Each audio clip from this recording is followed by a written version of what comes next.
दीपावली का त्योहार होने के चलते एक तरफ सभी लोग खरीदारी करने और त्योहार मनाने में व्यस्त है, तो दूसरी तरफ नागौर के ही जोरड़ा गांव का एक परिवार अपनी बेटी को न्याय दिलाने के लिए जेलन अस्पताल में कई घंटों तक डटा रहा।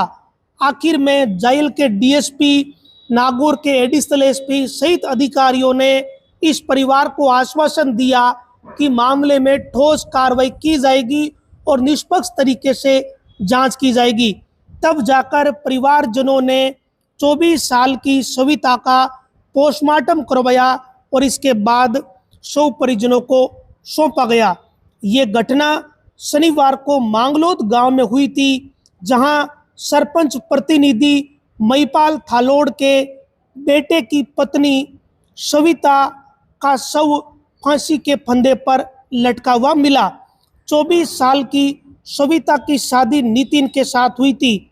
मृतका सविता के पीहर पक्ष का आरोप यह है कि सविता की हत्या करके उसका शव फंदे पर लटका दिया।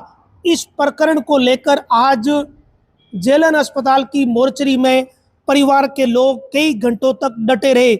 इस दौरान पुलिस अधिकारियों ने मौके पर आकर ठोस कार्रवाई का आश्वासन दिया। मृतका सविता के पिता भंवरा राम नैन की तरफ से रोड थाने में अपने दामाद नितिन, ससुर महिपाल थालोड़ व सास लक्ष्मी देवी के खिलाफ दहेज हत्या का मुकदमा दर्ज करवाया है। 24 वर्षीय सविता की शादी को मुश्किल से 2 साल भी पूरे नहीं हुए।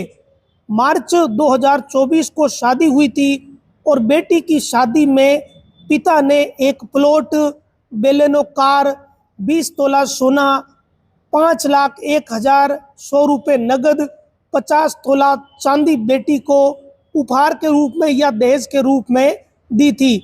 लेकिन अब परिवार का आरोप है कि दामाद नितिन, महिपाल व लक्ष्मी उसकी बेटी को फॉर्च्यूनर कार, 20 तोला अतिरिक्त सोना, 21 लाख रुपए नगद व हाईवे पर प्लॉट की डिमांड करके बेटी सविता को मानसिक रूप से प्रताड़ित कर रहे थे और उसके साथ नौकरानी जैसा बर्ताव कर रहे थे।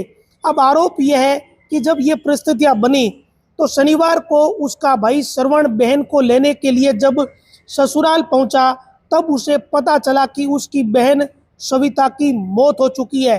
पिता भंवरलाल का आरोप है कि उनकी बेटी की मृत्यु सामान्य नहीं बल्कि दहेज की मांग पूरी नहीं होने के चलते एक रचा हुआ षड्यंत्र है।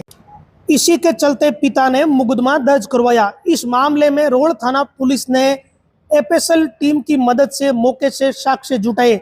साथ ही पिता भंवर राम की रिपोर्ट पर पुलिस ने मुकदमा दर्ज कर लिया है। इसी मामले को लेकर आज जेलन अस्पताल की मोर्चरी के बाहर परिजन जमा हुए और पुलिस अधिकारियों से ठोस आश्वासन लिया। इस दौरान जेल के डीएसपी व नागौर के एडिशनल एसपी ने मृतका सविता के पीहर पक्ष को यह आश्वासन दिया कि इस मामले में ठोस कार्रवाई होगी और पुलिस किसी तरह की लापरवाही नहीं बरतेगी। ठोस आश्वासन मिलने के बाद ही सविता का पोस्टमार्टम करवाया गया और उसके बाद शव परिजनों को सौंप दिया गया।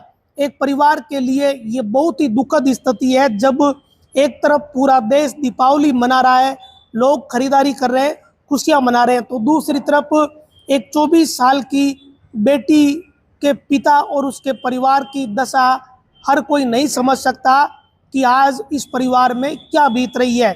लोग खुशियां मना रहे, लेकिन ये परिवार अपनी नौजवान बेटी के निधन के चलते दुखी है। इन्हें संदेह है कि षड्यंत्र पूर्वक बेटी की हत्या कर दी गई।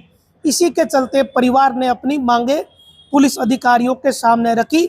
आखिर में डीएसपी व एडिशनल एसपी दोनों ने ठोस कार्रवाई करने का आश्वासन दिया, जिसके बाद पोस्टमार्टम करवाकर शव परिजनों को सौंप दिया गया।